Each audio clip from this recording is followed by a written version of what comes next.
이 시간에 기도할 때에 오늘도 이 자리 가운데 나오게 해주심에 너무나도 감사드립니다. 오늘 이 예배를 통해서 우리가 주님을 만나게 하여 주시고 정말 주님의 말씀대로 우리가 또 한 주간 살게 해달라고 우리 다 함께 이 시간 예배를 위해서 짧게 기도하겠습니다. 기도하시겠습니다. 하나님 아버지 감사합니다. 오늘도 이 자리 가운데 나와 정말 주님을 찬양하고 정말 주님을 예배할 수 있음을 너무나 감사드립니다. 주님 이 시간에 정말 주님을 예배할 때에 정말 주님 아버지 정말 주님께만 오로지 집중할 수 있는 그런 귀한 시간 될 수 있도록 주님께서 인도해 주시옵소서. 주님 아버지 이 시간에 정말 주님의 말씀을 정말 듣고 우리가 정말 주님의 말씀대로 정말 살 수 있도록 주님께서 인도해 주시옵소서. 주님 아버지 너무나도 감사합니다. 주님 이 시간 정말 예배드리러 나왔습니다. 주님 아버지 정말 모든 것도 내려놓고 정말 주님만 바라보고 정말 주님께 엎드려 정말 찬양하고 정말 예배하고 기도할 수 있는 그런 귀한 시간 될 수 있도록 주님께서 인도해 주시옵소서. 주님 아버지 감사합니다. 이 시간 정말 주님 함께 하시옵소서. 이 시간 예배를 시작합니다. 주님 아버지 끝나는 시간까지 함께 해주실 것을 사모하며 주님 예수님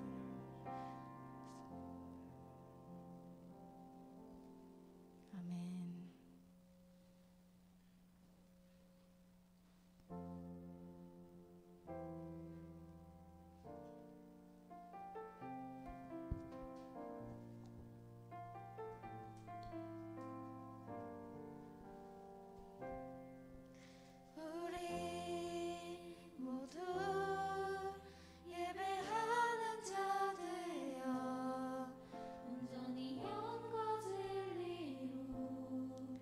주를 예배하자.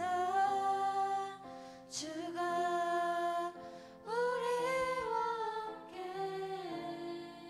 영원히 함께 하시고 마르지 않는 샘물로 우리 채우시리. 우리 모두 예배하는 자 되어 온전히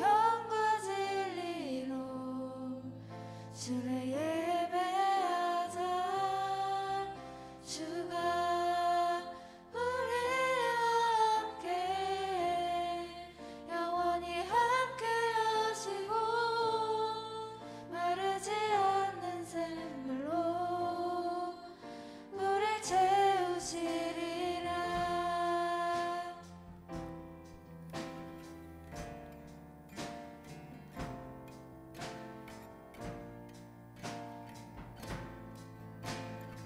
저희 다시 한번 찬양 드릴게요. 우리 모두 예배하는 자 되어 온전히 영과 진리로 주를 예배하자. 주가 우리와 함께 영원히 함께 하시고 마르지 않는 샘물로 우릴 채우시리. 우리 모두 예배하는 자 되어 온전히 영과 진리로 주를 예배하자. 주가 우리와 함께 영원히 함께 하시고 마르지 않는 샘물로 우릴 채우시리.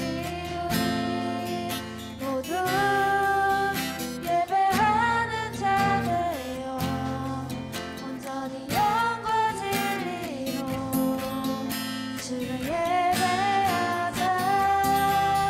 주가 우리와 함께 영원히 함께 하시고 마르지 않는 샘물로 마지막으로 우리 모두 예배하는 자 되어 온전히 영과 진리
어떤 상황에도 나는 예배하네. 부르신 곳에서 나는 예배하네. 어떤 상황에도 나는 예배하네. 부르신 곳에서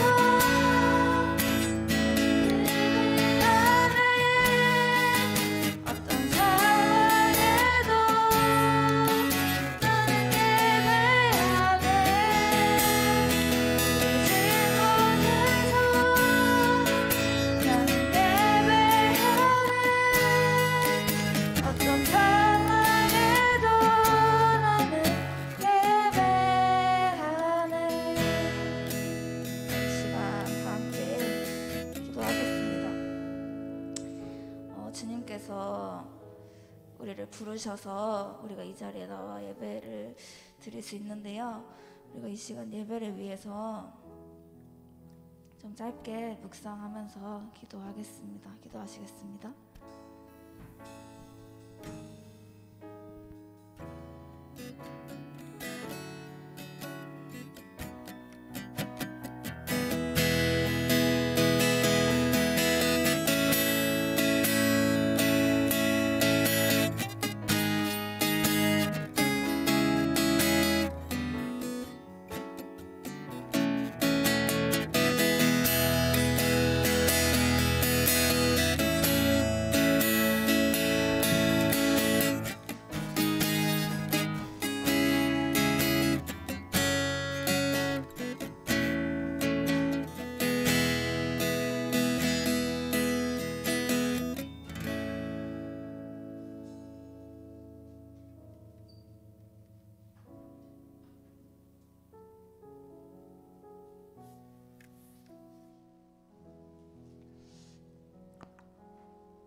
아멘. 우리 시간에 서로를 향해서 축복하는 시간 가지도록 하겠습니다. 우리 고개 들어서 훈이도 고개 들고 우리 서로를 향해서 손 뻗으면서 우리 옆 사람 향해 축복하는 시간 가지도록 하겠습니다. 사랑의 주님이 사랑의 손 뻗고 주님이 전도사님한테 하지 말고 옆에 있는 사람 보면서 하세요. 내 모습 이대로 받으셨네. 사랑의 주님이 사랑의 주 날 사랑하듯이 날 사랑하듯이 나도 널 사랑하며 이번에는 자신의 가슴에 손을 얹고 사랑의 주님이 사랑의 주 날 사랑하시네 날 사랑하시네 내 모습 이대로 받으셨네. 사랑의 주님이 사랑의 주님 날 사랑하듯이 날 사랑하듯이 나도 너를 사랑하며 섬기리. 우리 옆에 있는 사람한테 사랑합니다 한번 해볼까요? 친구야 사랑해. 친구야 사랑해. 성은이 사랑. 좋아요. 사랑합니다. 우리 시간을 자리에 일어나서 우리 신앙 고백으로 사도신경으로의 신앙을 고백하도록 하겠습니다. 전능하사 천지를 만드신 하나님 아버지를 내가 믿사오며 그 외아들 우리 주 예수 그리스도를 믿사오니 이는 성령으로 잉태하사 동정녀 마리아에게 나시고 본디오 빌라도에게 고난을 받으사 십자가에 못 박혀 죽으시고 장사한 지 4일 만에 죽은 자 가운데서 다시 살아나시며 하늘에 오르사 전능하신 하나님 우편에 앉아 계시다가 저로서 산자와 죽은 자를 심판하러 오시리라. 성령을 믿사오며 거룩한 공예와 성도가 서로 교통하는 것과 죄를 사하여 주시는 것과 몸이 다시 사는 것과 영원히 사는 것을 믿사옵나이다. 아멘. 오늘 함께 읽을 교동문은 시편 1편입니다. 1번입니다. 1번 시편 1편입니다.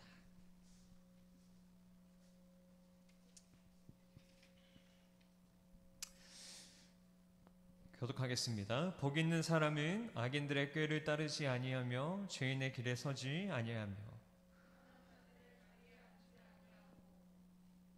오직 여호와의 율법을 즐거워하여 그는 신학가에 심은 나무가 철을 따라 열매를 맺으며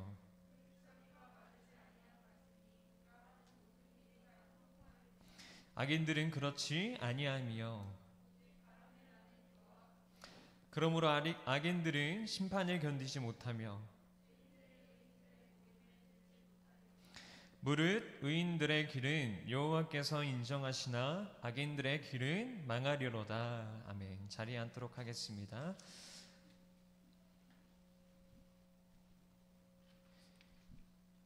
이 시간에 유지현 학생 나와서 기도하시겠습니다. 기도드리겠습니다.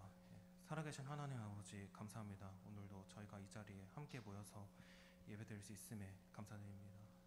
어느덧 한 해의 끝인 12월이 되었습니다. 한 해 동안 하나님이 주신 은혜로 올해 고등부 일정이 무탈히 마칠 수 있게 되었음에 감사드리고 나머지 남은 한 해도 잘 마무리될 수 있도록 도와주시옵소서. 고3분들 대학 면접 일정이 막바지에 있습니다. 부디 모두가 좋은 결과를 얻게 해주시고 앞으로의 앞길을 활짝 열어주시옵소서. 아직 예배 나오지 못한 친구들 발걸음 이끌어주셔서 함께 예배드릴 수 있게 해주시옵소서. 말씀 전하시는 전도사님께 은혜 주셔서 하나님의 시선으로 저희가 앞으로의 삶을 살아갈 수 있도록 해주시옵소서. 이 모든 말씀 살아계신 예수 그리스도의 이름으로 기도했습니다.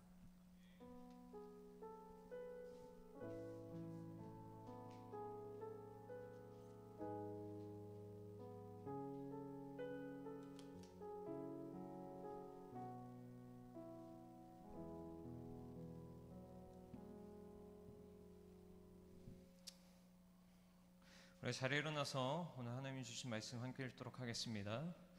오늘 말씀은 전도서 4장 1절부터 6절 말씀입니다.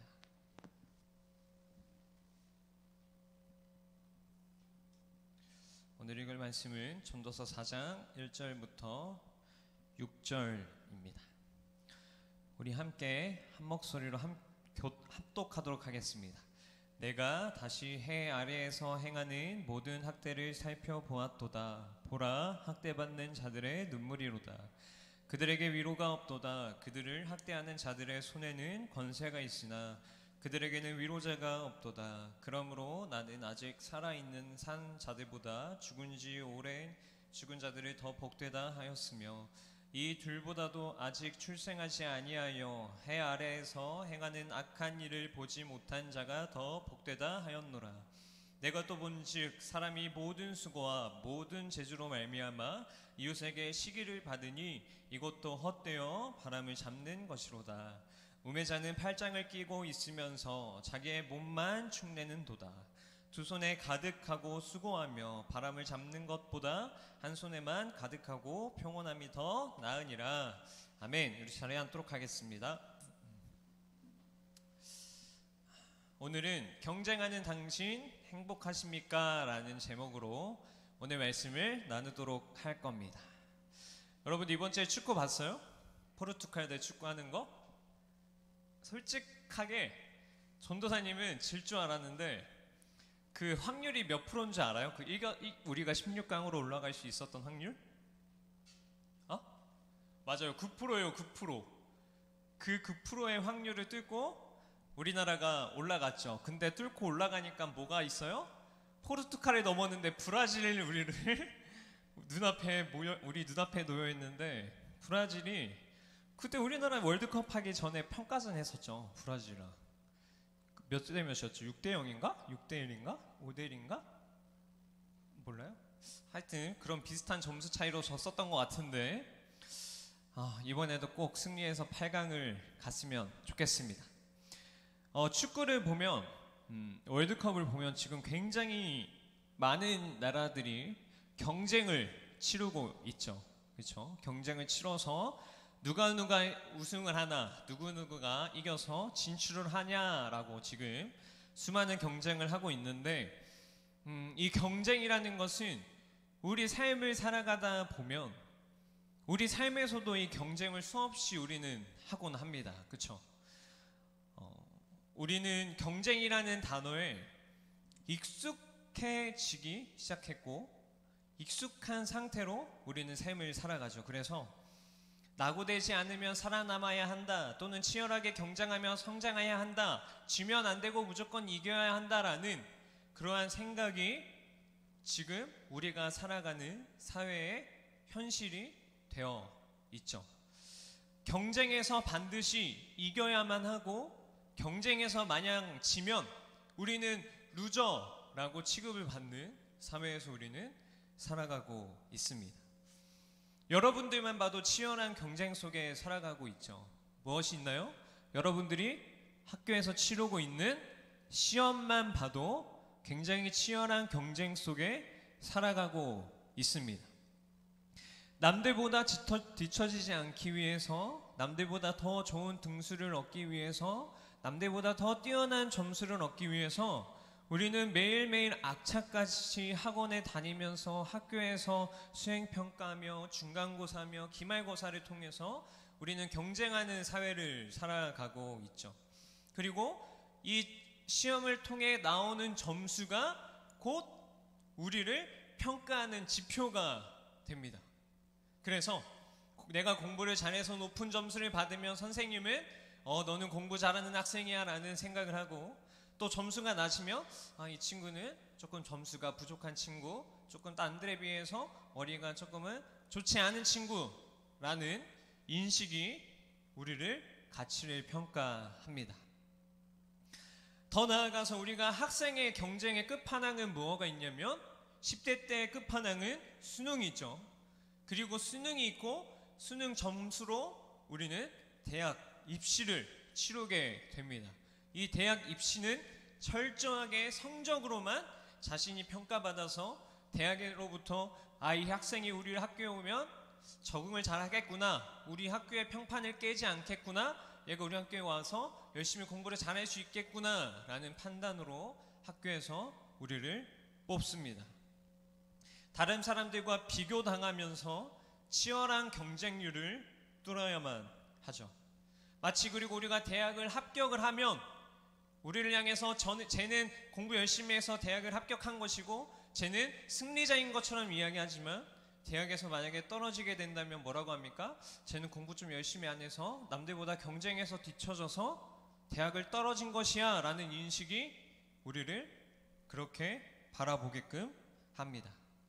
마치 10대 때 우리가 대학 입시에 실패하면 나의 인생이 전부 부정이 되는 것 같은 치열한 경쟁 속에서 우리는 살아가고 있습니다. 고개 들어서 전도사님 볼까요?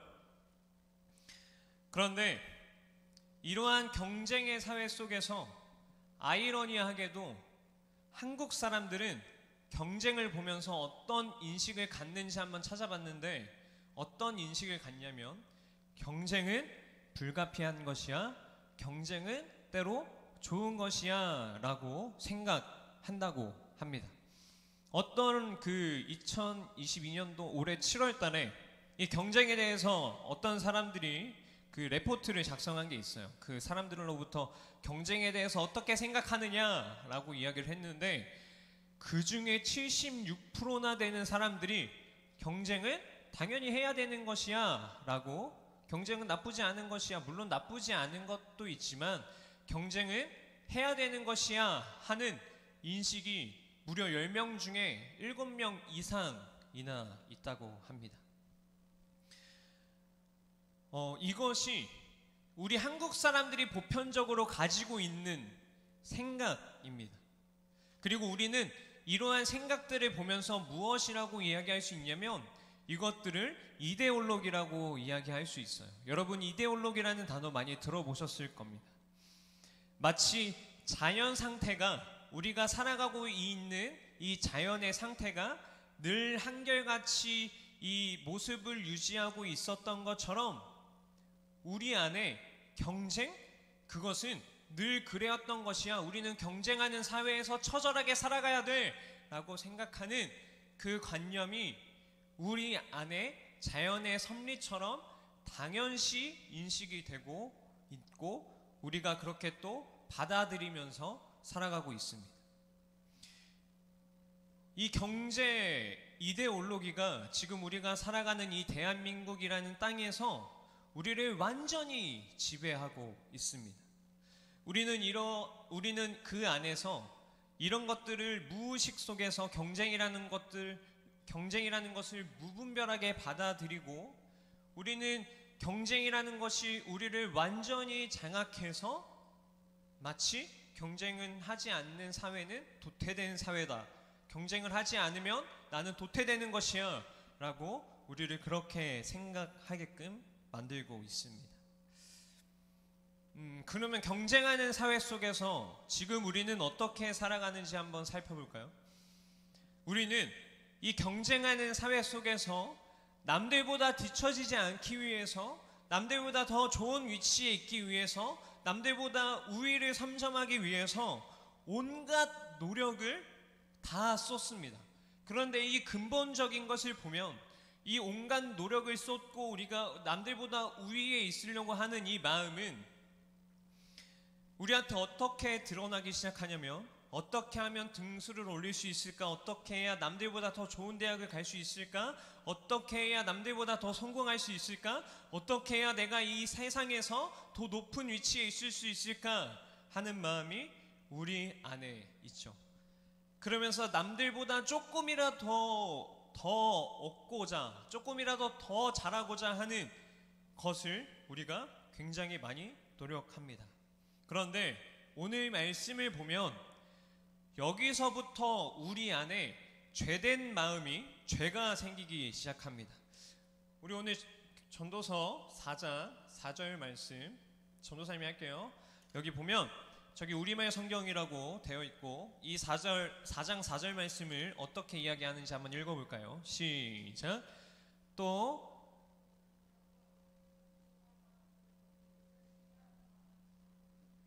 우리 한 목소리로 다시 한번 크게 읽겠습니다. 시작. 모든 성취가 결국 이웃을 시기하는 마음에서 비롯된 것임을 깨달았다. 이 지금 4장 4절의 말씀을 보면 뭐라고 이야기하냐면, 나의 모든 노력과 성취가 어디에서 비롯된 마음이라고 하냐면 이웃을 시기하는 마음이라고 이야기를 합니다. 근데 여기서 말하는 모든 노력과 모든 성취는 무엇이냐면, 내가 남들보다 더 높은 위치에 있고자 하는 마음, 경쟁을 통해서 내가 남들보다 조금 더 나은 위치에 있게끔 하려는 그 마음을 지금 이 말씀은 뭐라고 이야기하냐면 이웃을 시기하는 마음이라고 이야기를 하고 있는 것입니다. 그렇다면 왜 우리가 남들보다 더 높은 위치에 있는 것, 남들보다 조금 더 우위에 있는 이 마음을 성경은 시기라고 이야기하고 있을까요? 이 성경에서 시기라는 단어를 무엇라고 이야기를 하냐면, 쉽게 말해 우리나라 말로 하면 남을 세마하며 미워하는 마음이라고 우리는 시기의 마음을 표현할 수 있습니다. 이 시기하는 마음을 우리는 가정에서는 형제자매가 있는 사람들은 느낄 거예요.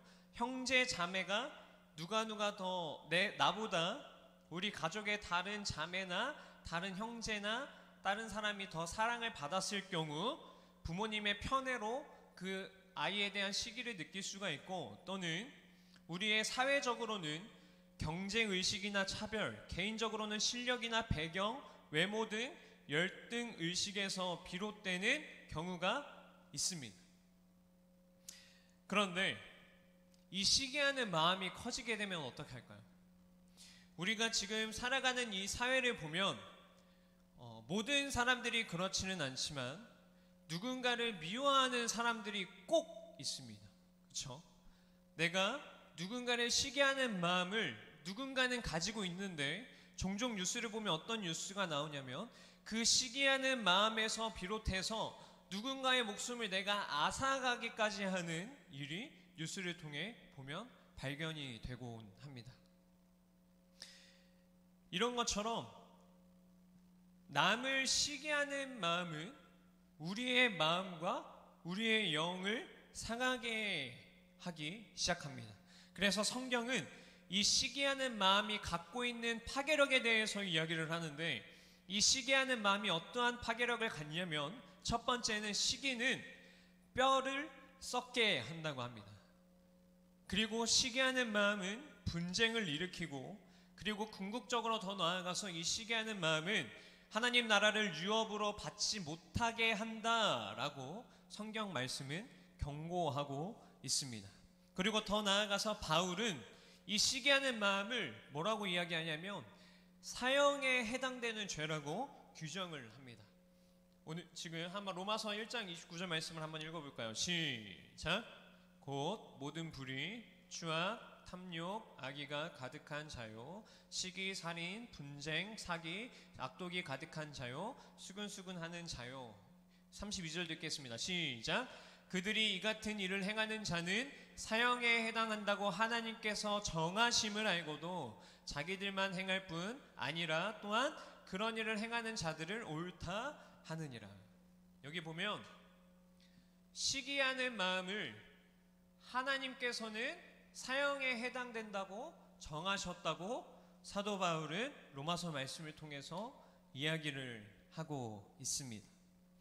이렇게 성경은 명백하게 경쟁에서 비롯되는 마음을 남들보다 더 높은 위치에 있으려는 마음, 남들보다 좀 더 우위에 있으려고 하는 마음, 남들보다 내가 더 잘 되려고 하는 그런 것을 모두 이웃을 시기하는 마음에서부터 시작된다고 이야기를 하고, 시기의 파괴력에 대해서 성경은 분명히 이야기를 하고 있고, 시기는 분명히 사형에 해당되는 죄라고 이야기를 하고 있습니다. 그렇다면 이 시기하는 마음을 종합적으로 봤을 때 이 시기하는 마음은 결국 내가 상대방을 사랑하지 못하게끔 만듭니다. 이 경쟁이라는 마음은 결국 남이 잘 되고자 하는 것이 아니라, 남이 나보다 더 잘 됐으면 하는 마음이 아니라 결국은 내가 잘 되고자 하는 마음입니다. 내가 잘 되고자, 내가 잘 살고자, 내가 좀 더 좋게 살고자 마음에서부터 경쟁이 시작되어서 내가 남들과 경쟁을 하는, 남들보다 더 잘 되고자 하는 마음이 우리를 사로잡게 하는 것이죠. 그러면 이 경쟁과 같은 것은 어디에서부터 시작이 되는 것인고자 하니, 지배하는 자들로부터 나오는 지식입니다. 만약에 이 시대를 지배하고 있는, 이 시대를 어떻게 보면 우리가 이 땅가운데 위정자라고 할까요? 이 시대를 지배하는 사람들이 우리가 살만한 사회 또는 행복한 사회를 만들었다고 하면 우리는 그냥 모든 것을 무비판적으로 받아들여도 됩니다. 그런데 그들의 지식이 이 땅을 끔찍하게 만들고 그들의 지식을 무분별하게 받아들이면 우리는 그러한 사회 속에서 노예로 살아가는 존재들로 전락하게 됩니다. 그래서 오늘 본문의 1절은 지배자들로부터 나오는 지식이 이 세상을 어떻게 만드는지에 대해서 이야기를 합니다. 우리 한번 읽어볼까요? 세번역입니다. 시작. 나는 또 세상에서 벌어지는 온갖 억압을 보았다. 억눌리는 사람들이 눈물을 흘려도 그들을 위로하는 사람이 없다. 억누르는 사람들의 폭력을 휘두르는데도 억눌리는 사람들을 위로하는 사람이 없다. 이 오늘 말씀 우리 오늘 본 이 4장 1절의 말씀은 뭐라고 이야기하냐면, 이 세상 가운데에서 억눌리는 자들로 인해서 고통을 당하는 사람들을 위로하지 않고 있다고 이 전도서 기자는 이야기하고 있습니다. 이 세상에는 온갖 일들이 비일비재합니다.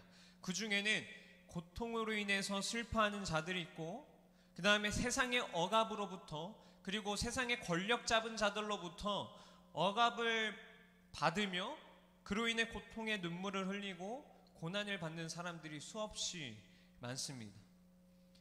그런데 이 세상은, 또는 여기 있는 우리들은 그들을 보면서 그들의 고통을 이해하려고 하지 않고 그들을 위로하지 않으려고 하는 죄악들이 우리 안에 있습니다. 그렇게 당하는 이유가 있겠지. 저 사람은 저렇게 고통을 당하는 이유는 저 사람이 그렇게 살았기 때문에 저런 고통을 당하는 것이야. 그리고 우리의 주변에 있는 일들을 바라보았을 때 우리가 그 사람들을 향해서 정말 우리가 뜨겁게 위로하는 마음이 없고 그런 사람들을 향해서 우리가 눈물을 흘리지 않는 사회가 되어버렸습니다. 멀리 보지 말고 우리 주변에 힘든 일들을 당하는 사람들만 봐도 우리는 그 사람들에게 가서 그냥 너가 힘들구나 라고 말 한마디를 던져줄 수는 있지만 그 사람들이 정말 고통당하고 그 사람들이 이 사회 가운데에서 눈물 흘리는 이유에 대해서는 우리가 좀 더 알려고 하지 않고 그냥 위로만 던질 뿐입니다. 정말 그들의 슬픔에 우리가 공감하며 그 사람들의 아픔을 우리가 어떻게 해서든지 도와주려고 하는 마음이 우리 안에는 많이 없는 사회를 발견하게 됩니다. 우리가 지금 살아가고 있는 시대를 뭐라고 하냐면 포스트 모더니즘 시대라고 합니다. 이 포스트 모더니즘 시대는 무엇을 뜻하냐면 남을 생각하지 않고 그냥 내 개인주의가 그냥 내 개인주의가 넘쳐나는 시대를 포스트 모더니즘 시대라고 합니다. 쉽게 말하면 남이 어떠한 고통을 받든지 남이 어떠한 상황에 놓이든지 나만 생각하고 그냥 나만 잘 되면 되고 나만 이 세상 가운데에서 성공하면 되고 남들이 어떠한 위기에 처해 있든지 나는 그 사람들하고 관심 없이 그냥 나만 잘 되고자 하는 마음을 가진 시대를 바로 지금 우리가 살아가고 있는 포스트 모더니즘 시대라고 합니다. 왜 이러한 세상이 만들어졌을까요? 그거는 세상의 이정자들이 이렇게 세상을 만들고 있고 또는 그 지배 가운데서 살아가는 우리가 그렇게 물들어가고 있기 때문에 우리는 요즘에 살아갈 때 개인주의가 심각해지고 있는 것입니다. 그러니 사람들이 고통 속에 눈물을 흘려도 내 주변 사람들이 억압을 받아고도 내 주변 사람들이 힘들어해도 그들과 경쟁하기 바빠서 나는 나만 생각하며 그들의 고통과 억압에 위로하지 않고 그냥 나만을 사랑하는 나만을 생각하는 사회 속에서 살아가고 있는 것이죠. 그런데 이것이 남들만의 문제인가요? 아니요. 저를 포함한 여기 있는 우리 모두의 문제입니다. 우리는 개인주의가 심각해지면서 이웃에 대한 자비와 이웃에 대한 사랑이 참으로 부족합니다. 쉽게 우리가 이사를 갔을 때 보면 예전에는 어른분들 우리 부모님들 세대를 보면 떡을 사서 뭐 옆집에 가가지고 인사를 하며 저가 어디로 이사 왔어요 하면서 떡을 주는 사회였다고 하는데 지금 그것도 전도사님 설교를 준비하면서 연구 결과를 보니까 이제 내 옆집에 사는 사람이 얼굴조차 모른다는 사람이 40%에 육박하는 사회가 되었다고 합니다. 문 한 번 열면 볼 수 있는 그러한 사람들을 모른다는 사람들이 40%나 된다고 해요. 이런 것들만 봐도 내가 얼마나 이웃과 단절되어 있고 내 옆에 있는 사람들과 단절되고 있는지 보여주는 지표입니다. 사복음서에서 누가복음 10장을 보면 어떤 율법 교사가 예수님 앞에 이렇게 물어봅니다. 선생님, 무엇을 해야 내가 영생을 얻을 수가 있습니까? 라고 주님 앞에 이렇게 물어요. 그런데 그 율법 교사가 예수님이 이렇게 그 율법 교사한테 물어봅니다. 율법에 무엇이라고 써져 있는지 네가 한번 읽어보아라, 네가 한번 말해보아 라고 이야기하는데 그 율법 교사가 이렇게 대답을 합니다. 내 마음을 다하여 목숨을 다하여 힘을 다하여 뜻을 다하여 주 너의 하나님을 사랑하고 또한 내 이웃을 제 자신같이 사랑하라 하였나이다 라고 율법 교사가 어떻게 하면 내가 영생을 얻을 수 있는지에 대해서 너무나도 잘 알아요. 그러면서 예수님이 그 율법 교사한테 그래 네가 말한 대답이 옳아, 네가 그렇게 행하면서 살아라 라고 이야기를 합니다. 그런데 율법 선생이 그러면 내 이웃에 있는 사람이 누구입니까? 라고 예수님한테 묻는데 예수님은 그러한 물음에 이렇게 대답을 합니다. 어떤 한 사람이 예루살렘에서 이제 예루살렘 옆에 있는 여리고로 가고 있는데 가는 도중에 강도를 만납니다. 그리고 강도들을 만나서 죽도록 얻어 터지고 가지고 있는 모든 것들을 뺏깁니다. 그래서 그 사람이 길바닥에서 거의 죽다시피 누워 있는데 거기 옆에 제사장 한 명이 지나갑니다. 당시 제사장이면 백성들을 대표하는 하나님을 예배하는 자라고 볼 수 있습니다. 그런데 그 제사장이 그 쓰러져 있는 사마리아인을 보면 어떻게 하냐면 그냥 지나칩니다. 하나님을 예배하는 자라고 하고 하나님 앞에 바로 선 자라고 하는 그 제사장이 어떻게 하냐면 그냥 그 사마리아인, 그 강도 만난 사람을 그냥 눈길만 주고 지나치는 것이죠. 그리고 또 한 명의 사람이 지나가는데 이 사람은 레위인입니다. 구약시대 때부터 하나님의 백성으로 특별히 구별된 그 레위인이 똑같이 이 사람 옆을 지나가는데 이 사람한테 눈길조차 주지 않습니다. 그냥 쳐다만 보고 내 갈 길을 갑니다. 그런데 그 똑같은 길을 지나가는 사마리아인, 이 사마리아인은 당시에 혼혈적으로 사람들한테 평가받아서 사람들이 무시하는 그러한 사람입니다. 그런데 그 사마리아인은 그 옆을 지나가는데 제사장과 레위인 같이 지나가지 않습니다. 그한테 가서 그를 데리고 주막으로 가서 이 사람을 보살피고 그 주막의 주인한테 내가 돈을 줄 테니 이 사람을 케어해줘 라고 그 사람은 이 제사장과 레위인도 챙겨주지 않았던 그 고통받는 사람을 그 당시에 차별당했던 사마리아인이 챙겨줍니다. 여러분은 레위인과 제사장에 가깝습니까? 아니면 사마리아인에 가깝습니까? 성경은 내가 아니라 우리라는 것에 초점이 맞춰져 있습니다. 그리고 성경은 내가 잘 돼야 된다고 이야기하지 않고 우리가 잘 되어야 한다고 이야기를 합니다. 우리가 항상 고백하는 주기도문을 보면 하늘에 계신 내 아버지여가 아니라 하늘에 계신 우리 아버지여라고 고백을 합니다. 하나님 아래 우리는 한 공동체이자 하나의 한 가족, 하나의 가정이라고 우리는 고백하고 있는 것입니다.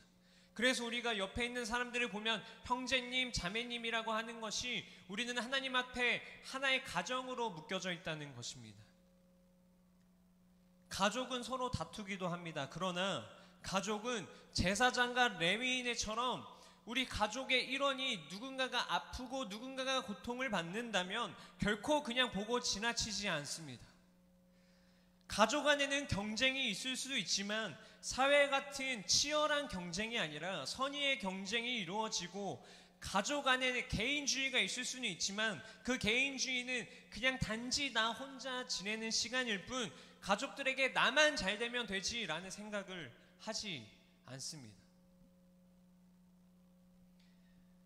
사마리아 사람이 강도 만난 사람을 보살필 수 있었던 것은 무엇이냐면 하나님이 내 이웃을 내 몸과 같이 사랑해야지 라고 말씀하셨으니 내가 그것을 지켜야 하지 마음뿐만 있었던 것이 아니라 하나님 나라에서 우리는 한 가족이야, 하나의 공동체야, 내가 저 사람을 살펴줘야 돼 라는 마음이 그 사람에게 있었기에 그 사람은 그냥 그 쓰러져 있는 사람을 지나쳤던 것이 아니라 그 사람한테 가서 사랑을 베풀었던 것이고 그 사람을 데리고 이 사람을 치유시켜줬던 것입니다.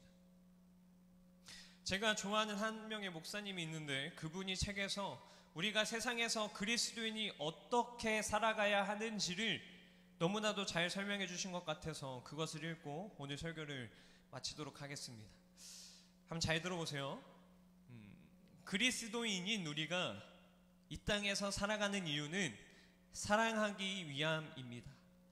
하나님께서 우리에게 인생이라는 시간을 주시고 물질을 주시고 건강을 주시고 사람을 섬길 수 있는 마음을 주시고 우리에게 그 밖에 모든 것을 주신 것은 다름 아닌 사랑하라는 것입니다. 우리는 더 많이 사랑하는 존재로 부르심을 받은 사람들입니다. 물론 우리는 이 광야 같은 인생의 여정에서 답 없이 살아가는 존재들처럼 살아갑니다. 그럼에도 우리는 또 다른 답이 없는 사람들을 사랑하기를 선택하고 결정할 수 있습니다. 예수님께서는 율법을 하나님을 사랑하고 이웃을 사랑하는 것으로 요약하셨습니다. 율법은 사랑하라는 계명입니다. 너희의 믿음은 사랑으로 표현되어야만 한다. 그것이 참된 믿음이다. 그것보단 중요한 것은 없다. 라고 이야기하는 것입니다. 즉 사랑을 축적하는 인생을 살라는 것입니다. 인생의 실패와 성공은 돈으로 측정되지 않습니다. 하나님은 사랑하는 삶으로 우리를 부르셨습니다. 하나님께서 중요하게 여기시는 것은 당신이 형제에게 베푼 사람, 형제에게 나누어 주기를 좋아하는 것, 형제에게 선한 일에 부요했던 것, 하나님께 대하여 부여했던 것을 하나님은 중요하게 여기십니다. 인생을 살아가는 시각을 바꾸어야 합니다. 예수 그리스도의 복음은 그 시각을 완전히 뒤바꿔 놓는 능력입니다. 그리스도인은 그 길을 걸어가는 사람들입니다. 그리고 교회는 그 길을 함께 걸어가는 사람들입니다. 우리는 사랑하도록 부름받은 인생들입니다. 우리는 답없는 세상에서 사랑하라고 부름받은 사랑임을 기억하셨으면 좋겠습니다. 이 영광스러운 부르심을 따라 즐거이 살아감으로써 당신의 인생에 하나님을 영화롭게 하는 삶이 되기를 소망합니다. 우리가 살아가는 이 시대는 앞으로 더 개인주의가 심해질 것이며 경쟁이 심해질 것이며 이기주의가 더 심해지는 사회를 여기 있는 여러분들은 더 많이 살아가게 될 것입니다. 그렇지만 우리는 사랑이 부족하고 사랑이 메말라가는 이 시대 속에서 사랑할 줄 아는 여러분들이 되길 소망합니다. 아까 오늘 전도서 1절이 말한 것처럼 우리가 옆에서 억눌리고 있는 자들, 우리 옆에 있는 사람들을 보면서도 위로하지 않는 사회를 살아가는 것이 아니라 우리가 먼저 이 세상에 사랑이 메말라가고 있는 세상 속에서 우리가 먼저 하나님의 율법처럼 내 이웃을 사랑하면서 내 옆에 있는 사람들이 힘들어하진 않는지, 내 옆에 있는 사람들이 억울한 눈물을 흘리고 있지는 않은지, 그 사람들이 삶 가운데에서 어려움을 당하지 않는지, 그냥 우리가 옆에 있는 사람들을 보면서 나와 경쟁하는 사람들, 내가 저 사람들보다 등수가 높아야 돼, 나는 저 사람들보다 공부를 잘해야 돼 하면서 성경이 그것은 이웃을 시기하는 마음이라고 하는 것, 그것을 우리가 갖고 살아가는 것이 아니라 우리가 하나님의 나라, 같은 하나님의 공동체 안에 가족된 일원으로서 세상에 따뜻함을 주고 세상의 사랑을, 세상 사람들이 우리를 보면서 참된 그리스도인은 우리에게 사랑을 줄 수 있는 사람들이고 저 사람들은 따뜻한 사람, 사랑이 있는 사람으로 여러분들을 평가하는 그러한 여러분들이 되기를 소망합니다. 우리 시간 잠시 기도하실까요? 잠깐 반주 좀 해주세요. 우리 눈 감고 우리 두 손 모으고 잠시 하나님 앞에 기도하며 나아가도록 하겠습니다.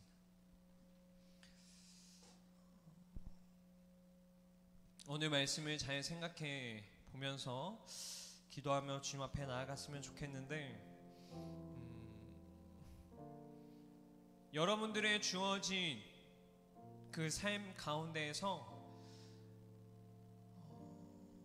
오늘 말씀이 이야기하는 것처럼 억눌리는 사람들이 눈물을 흘려도 그들을 위로하는 사람이 없고, 억누르는 사람들을 폭력을 휘두르는데도 억눌리는 사람들을 위로하는 사람이 없다라고 이 말하는 말씀처럼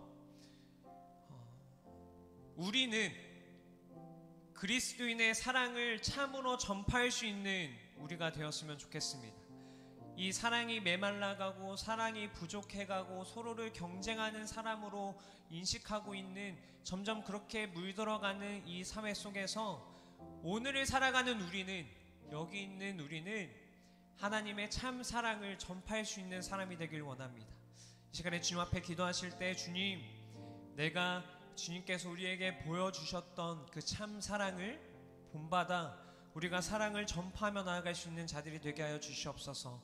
우리가 정말 따뜻한 말로 위로하고, 우리가 정말 그들의 고통에 같이 슬퍼하고, 우리가 정말 옆에 있는 사람들을 같이 사랑할 수 있는 그러한 우리가 되게 하여 주시옵소서라고, 주님이 그렇게 사랑하는 힘을 주시옵소서라고 우리 시간 주님 앞에 함께 기도하며 통성으로 기도하며 나아가도록 하겠습니다. 기도하시겠습니다.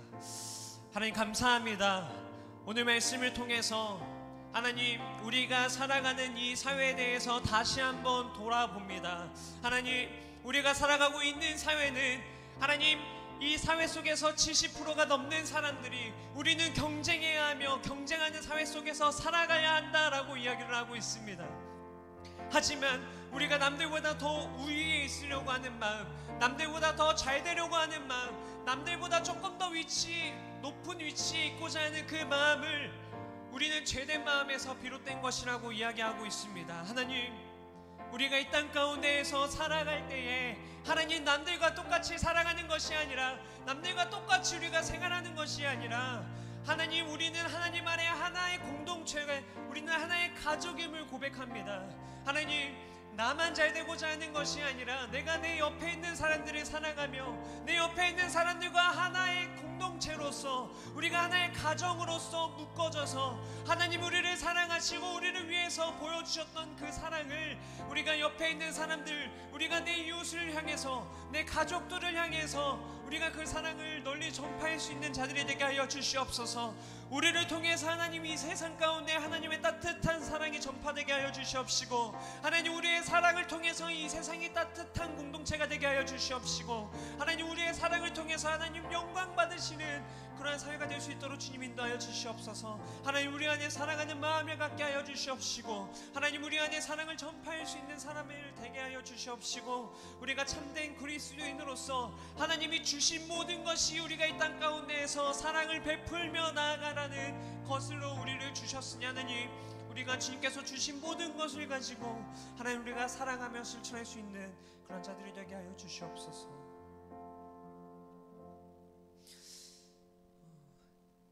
주님, 우리가 이 땅 가운데에서 그리스도인인 우리가 살아가는 이유는 사랑하기 위함임을 고백합니다.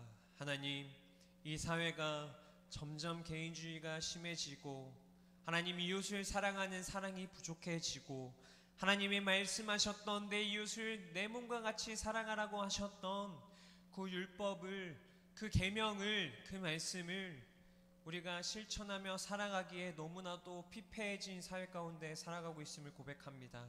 하나님, 우리는 그렇지만 우리 그리스도인인 우리는 나만 잘 되려고 하지 않고, 나만 생각하며 이 땅 가운데에서 나만 잘 되고자 하지 않게 하여 주시옵소서.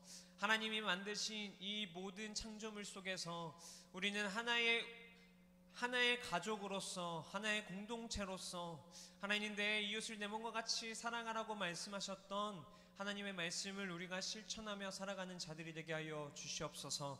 그리스도인인 우리가 먼저 사랑함으로써 하나님 이 세상 가운데 사랑의 풍성이 넘치게 하여 주시옵시고, 사랑이 메말라가는 이 시대 가운데에서 하나님 우리를 통해서 하나님의 사랑이 이 시대 가운데 충만히 역사하는 하나님, 그런 하나님의 역사가 일어날 수 있도록 하나님 우리를 사용하여 주시옵소서.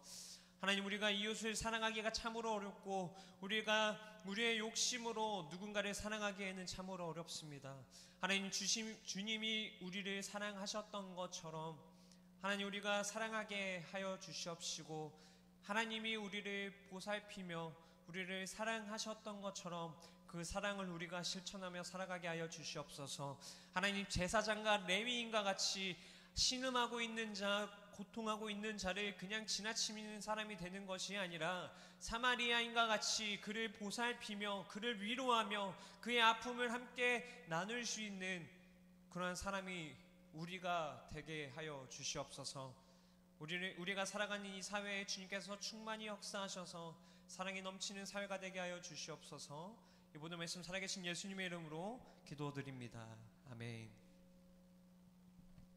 우리 이 시간 주님께 준비하신 예물 드리며 1항반에서 삶의 예배로 우리 주님 앞에 함께 찬양하며 나아가도록 하겠습니다.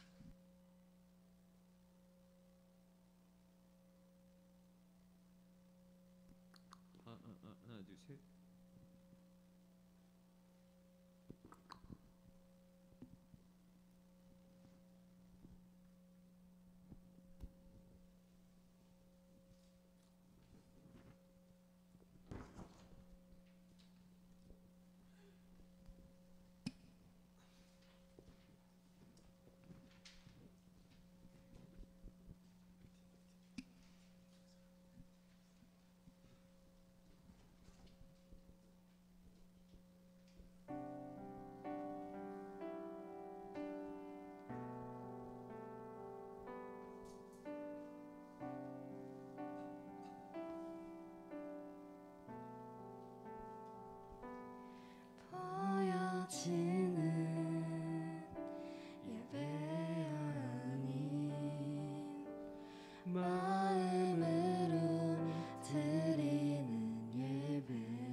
노래하는 찬양보다 삶으로 고백되는 예배, 나를 위한 예배 아닌 주님 뜻을 향한 예배, 내 마음과 정성 다하여서 주 앞에 드려지는 예배,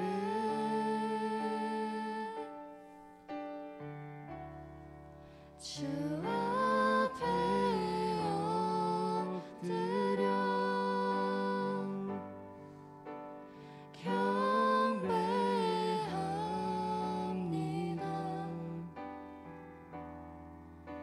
온전한 예배,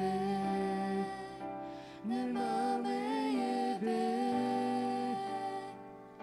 내 모든 것 받기 합당하신 분, 주 앞에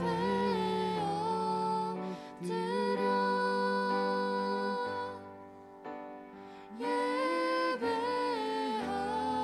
예배합니다. 나의 모든 삶, 나의 모든 뜻, 말씀 앞에 순종하는 삶의 예배 드리기 원하네.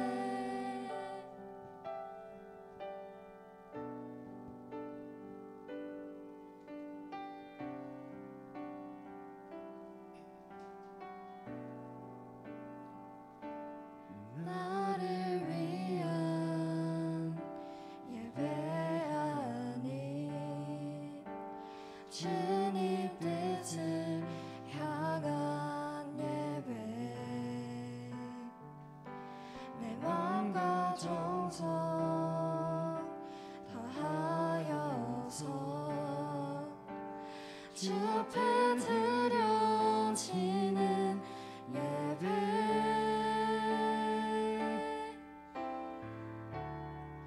주 앞에 엎드려 경배합니다. 온전한 예배, 내 맘의 예배,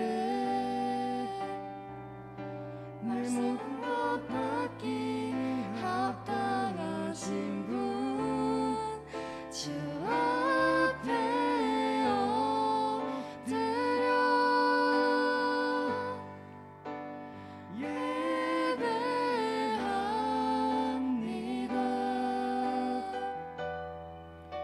나의 모든 삶, 나의 모든 뜻,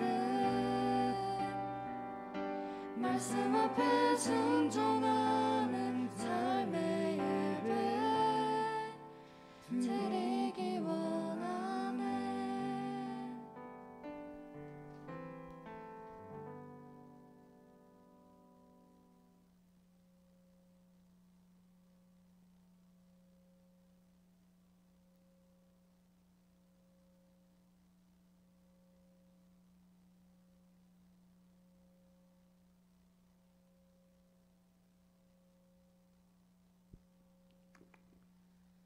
네, 너무 은혜로운 찬양의 가수였습니다.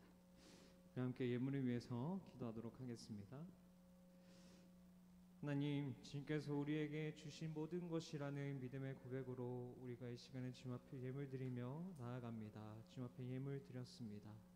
주님, 우리가 삶을 살아갈 때에 하나님께서 모든 것을 주셨으니 항상 주님 앞에 드린다는 고백을 우리가 잊지 않게 하여 주시옵시고, 하나님 예물을 통해서 하나님 이 땅 가운데에서 고난받고 어려워하며 이 땅 가운데에서 신음하는 자들을 위해서 하나님 예물이 귀중하게 사용될 수 있도록 인도하여 주시옵소서.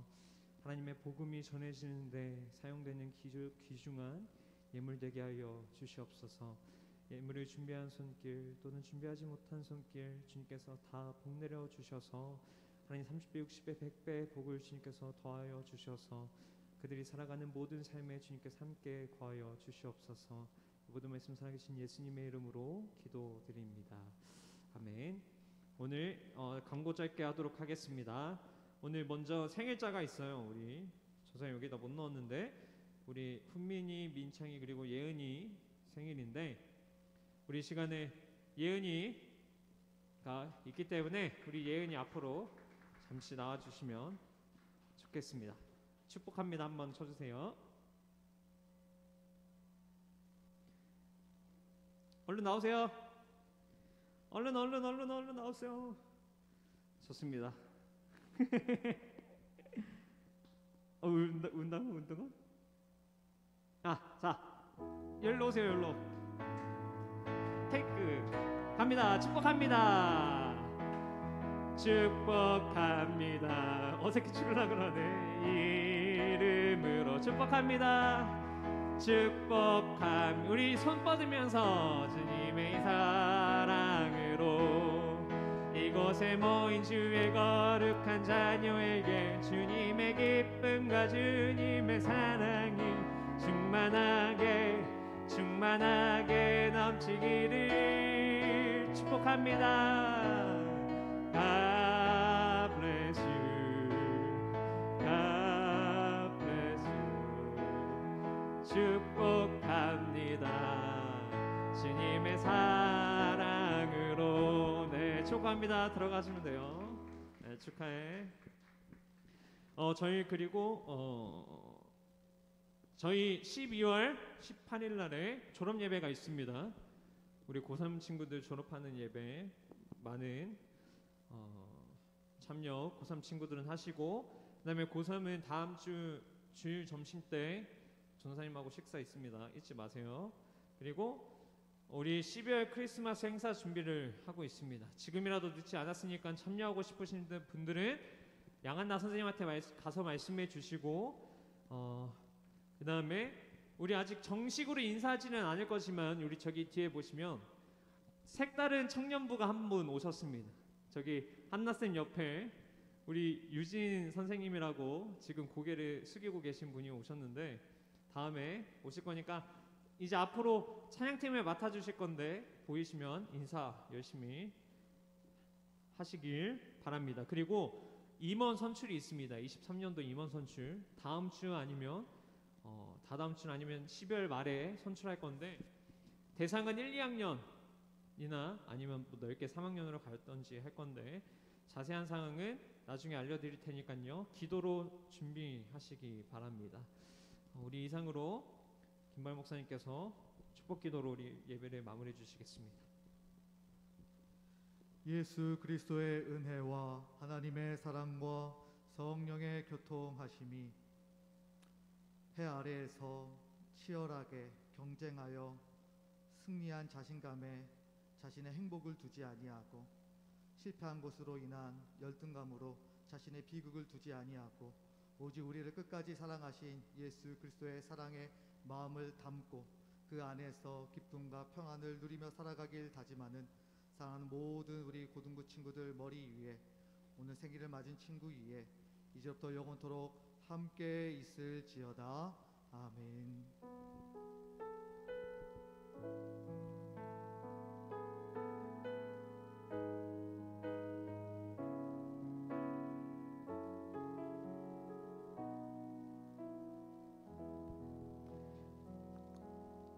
소그룹으로 흩어지시면 되고요. 오늘 소그룹 주제는